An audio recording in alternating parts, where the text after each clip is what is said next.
दिव्य मुंबई, सत्याला न घाबरणारी पत्रकारिता. आवाज सामान्यांचा. उल्हासनगर महापालिका शाळा क्रमांक 24 तसेच हिंदी शाळा क्रमांक 18 येथे प्रभाग क्रमांक 7 येथील स्थानिक नगरसेविका सौ सुचित्रा सिंह यांनी पाहणी दौरा केला. यावेळी त्यांनी शाळेतील विद्यार्थ्यांना भेडसावणाऱ्या विविध मूलभूत सुविधांची पाहणी करून शाळेची सद्यस्थिती जाणून घेतली. शाळेतील पाणीपुरवठा, स्वच्छतागृहे, परिसराची स्वच्छता, आवश्यक दुरुस्तीची कामे तसेच विद्यार्थ्यांना आवश्यक असलेल्या इतर मूलभूत सुविधांबाबत संबंधित शिक्षक व कर्मचाऱ्यांकडून माहिती घेण्यात आली. शाळेतील सर्व समस्या मार्गी लावण्यासाठी महापालिका प्रशासनाकडे पाठपुरावा करण्यात येईल आणि विद्यार्थ्यांना आवश्यक त्या सुविधा उपलब्ध करून देण्यासाठी प्रयत्न केले जातील, असे आश्वासन नगरसेविका सौ सुचित्रा सिंह यांनी यावेळी दिले.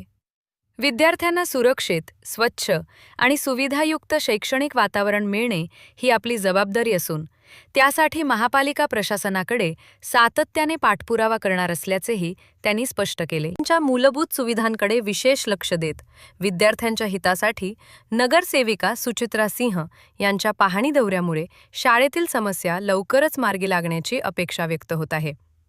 यावेळी उपस्थित सामाजिक कार्यकर्त्या रंजना जाधव, सरिता कांबळे, मनोज जगताप, संजय खरात इत्यादी उपस्थित होते. दिव्य मुंबई मराठी, शिवाजी मस्केसह संजय खरात, उल्हासनगर. आज हमने यहाँ पे शाला क्रमांक 24 अन्ना भाऊ साठे विद्यालय पे विजिट किया मैंने आज, और मेरे साथ ही सभी कार्यकर्ता और सभी मेरे सहयोगी भी आज ये स्कूल में आए थे दौरे के लिए. तो आज जैसे कि हमने इस स्कूल में देखा कि काफ़ी गंभीर समस्या इस स्कूल में आज हमें देखने को मिली कि अभी तक बच्चों को यूनिफॉर्म्स नहीं मिले हैं, नोटबुक्स नहीं मिले हैं, वाटर बॉटल्स नहीं मिले हैं, बैग नहीं मिले हैं, रेनकोट्स नहीं मिले हैं. तो देखिए, हर चीज़ में हम एडजस्टमेंट कर सकते हैं, लेकिन ये तो हमारे बच्चों का जो भविष्य है ये से तो सरासर दिख रहा है कि खिलवाड़ हो रहा है. हम हर चीज़ को थोड़ा डिले कर सकते हैं, हर चीज़ की फंडिंग लेट कर सकते हैं, लेकिन जो एजुकेशन से रिलेटेड फंडिंग होनी चाहिए वो जल्द से जल्द प्रशासन को प्रोवाइड करनी चाहिए.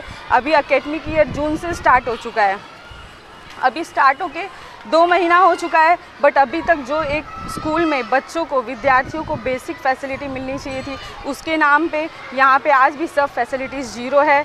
और बाथरूम की परिस्थिति आप देखेंगे, साफ़ सफाई की परिस्थिति देखेंगे, वो भी जीरो है. इसका मतलब यहाँ पे हमारे बच्चों के शिक्षा के साथ साथ स्वास्थ्य से भी खिलवाड़ हो रहा है, ये हमें देखने को मिला. हमारे बच्चे इस स्कूल में पढ़ने के लिए आएंगे, इस गंदगी में वो सुरक्षित कैसे रहेंगे, वो स्वस्थ कैसे रहेंगे, फिर पढ़ेंगे कैसे. और उसी के साथ ही साथ स्टाफ की कमी, मतलब एक टीचर 2 क्लास हैंडल कर रही है, कैसे पॉसिबल है ये? एक टीचर 2 क्लास कैसे हैंडल कर सकती है? और यहाँ की प्रिंसिपल जिससे मैंने बात किया, वो यहाँ पे एक प्यून का काम कर रही हैं, क्लर्क का काम कर रही हैं और एक टीचर का भी काम कर रही हैं. आप एक पर्सन से इतने सारे काम कैसे एक्सपेक्ट कर सकते हैं?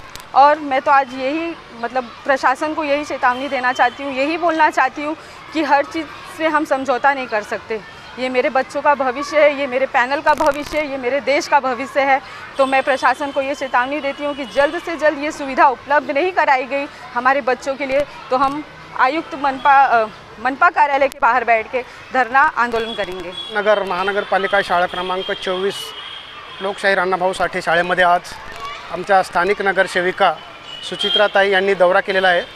त्यांनी आत्ता सांगितलं की त्या प्रत्येक गोष्टीमध्ये ॲडजस्टमेंट करू शकतात, परंतु विद्यार्थ्यांच्या भविष्याबाबत ते कुठलंही ॲडजस्टमेंट करायला तयार नाही आहेत.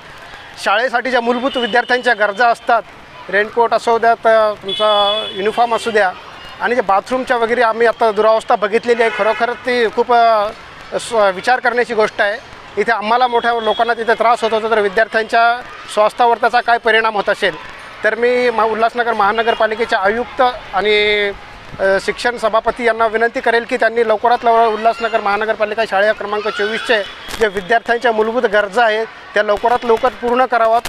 आणि 15 ऑगस्टपर्यंत आमच्या सुचित्राताई यांनी अल्टिमेटम दिलेला आहे.